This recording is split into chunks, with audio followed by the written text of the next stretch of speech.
Hi, welcome to lesson 4. For today's lesson, we will talk about date and time functions, how to resolve formula errors, some other useful buttons, and other important techniques in manipulating pivot tables.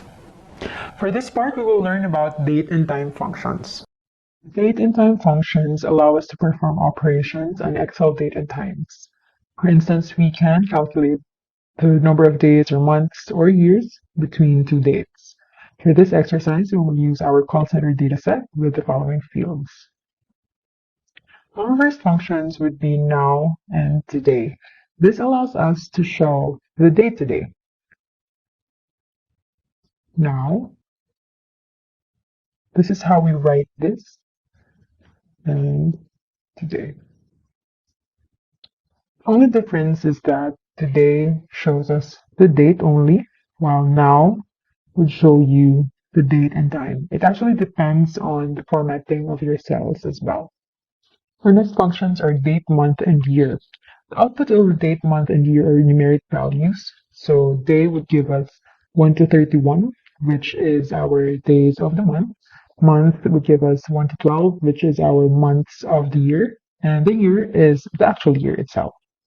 The argument for completing this function requires us to have a serial number. Serial numbers are numbers that represent the date. In Excel, dates are stored chronologically, where January 1, 1900 is 1, January 2, 1900 is 2, and so on. So the output of this are numeric values. The way we write our date functions would be day for day, and you can link it to your actual day.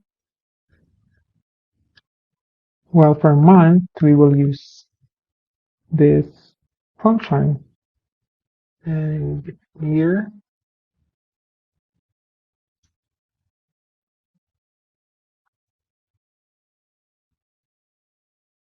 this shows us that for this data we have 1 for day, which is the first day of the month, and 1 for month also, which is the first month of the year, and 2015 for the year.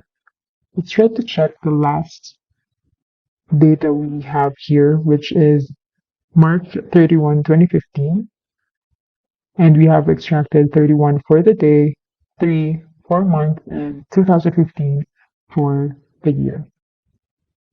We also have another function called date. This is the reverse function of your day, month, and year, because here we are combining these three to form the day.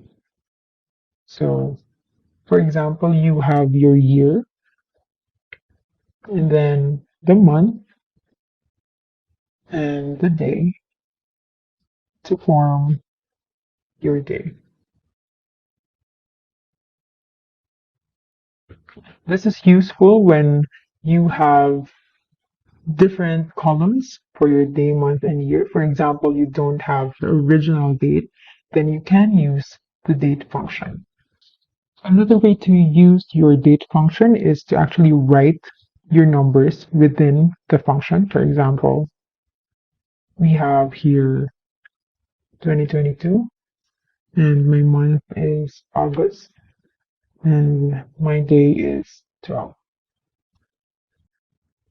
This gives me August 12, 2022 as day. Our next function would be workday and date diff.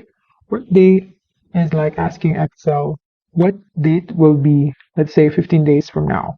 The way we'll write this is workday, and then you will input the start date, let's say this one, and then let's say 15 days from now. As you can see, there is an argument here for holidays, meaning we can exclude holidays in our counting. Remember, this would only give us working days, meaning only weekdays. So in this example, January 22 is 15 working days from January 1. While date diff is computing for the number of days or months or years between two dates. So here, the argument would be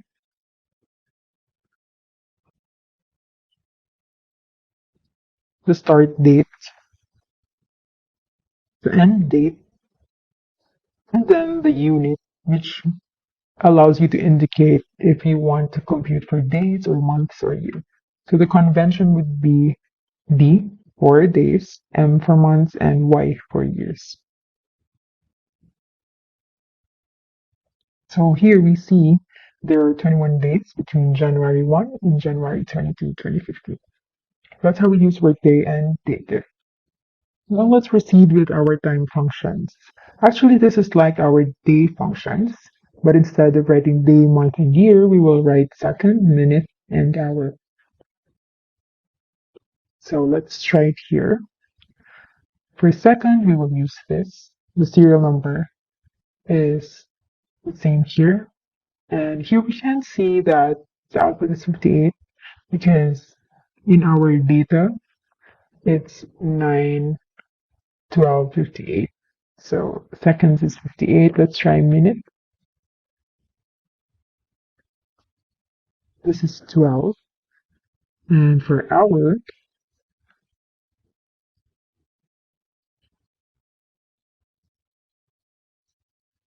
it's 9. That's how we use second, minute, and hour functions. We also have time functions that is the same as date functions, but it's like combining these elements together so you can form time. What we need for time is your hour, which is this, and then minute, this one, and then second, this one. So it will give you the exact time. Just in this format, we don't show the second, so you can't see it here. And just like the date function, you can also just add the exact value. Let's say time. Let's say we have 7 in the morning, say 7:30, and the second will be 5. It will give you this value.